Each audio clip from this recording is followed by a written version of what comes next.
Ήψωμα της Κέρης.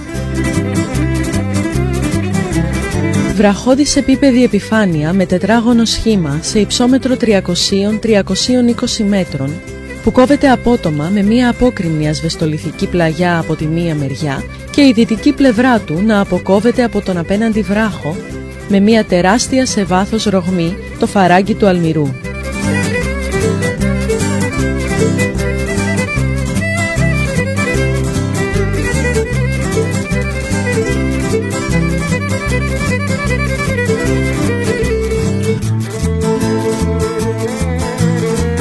Πανοραμική θέα με την πεδιάδα του Ηρακλείου και το Κρητικό πέλαγος.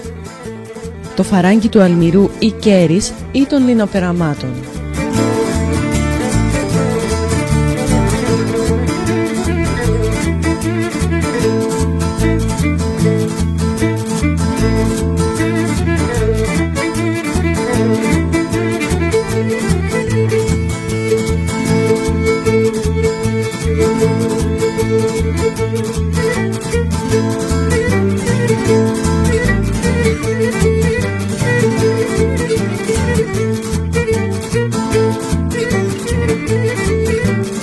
Η βόρεια πλαγιά της Κέρης σχηματίζεται σε όλο το μήκος της 2,5 χιλιόμετρα από το παραπάνω φαράγγι, μέσα από το οποίο περνάει και ο ομώνυμος Χήμαρος.